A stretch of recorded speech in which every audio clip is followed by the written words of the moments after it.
थोड्याच वेळात फडणवीसांची पत्रकार परिषद। हिंसाचाराच्या घटनेनंतर मुख्यमंत्री फडणवीस नागपूर पोलीस आयुक्त कार्यालयामध्ये दाखल।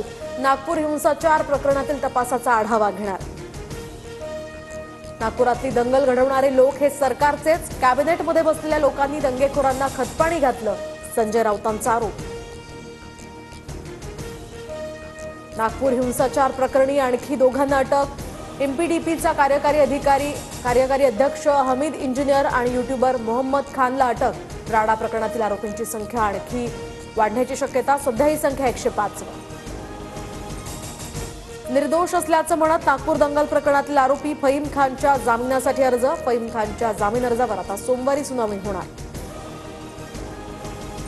कोल्हापूर पोलिसांकडून प्रशांत कोरटकरचा चंद्रपूरमध्ये शोध सुरू। चंद्रपुरातील सीसीटीव्ही फुटेज कोल्हापूर पोलिसांच्या हाती, तर दुबईमधील फोटो व्हायरल झाल्यानंतर कोरटकर दुबईला पळून गेल्याची होती चर्चा।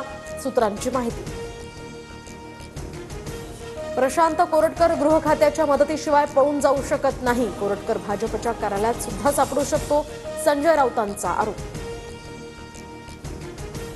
नागपूर पोलिसांनी प्रशांत कोरटकरला लपवलं। कोरटकर जर दुबईत गेला तर पोलिसांचं हे अपयश, अमोल मिटकरींचाही आरोप।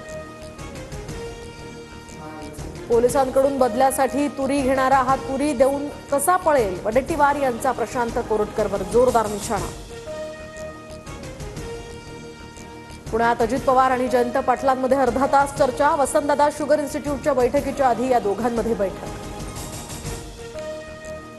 दोन्ही पवारांमध्ये उत्तम चाललेलं असतं। यांना भेटण्यासाठी वसंतदादा इन्स्टिट्यूट, विद्या प्रतिष्ठान आहेत। आम्ही शिंदेंच्या आसपास सुद्धा जाणार नाही, संजय राऊतांचा टोला। महाराष्ट्रात पुढील 48 तासात वादळी वाऱ्यासह अतिमुसळधार पावसाचा इशारा। वर्धा, चंद्रपूर, भंडारा आणि गोंदियामध्ये अतिमुसळधार, तर अमरावती, वाशिम, नागपूर आणि गडचिरोलीत सुद्धा मुसळधार पावसाचा इशारा।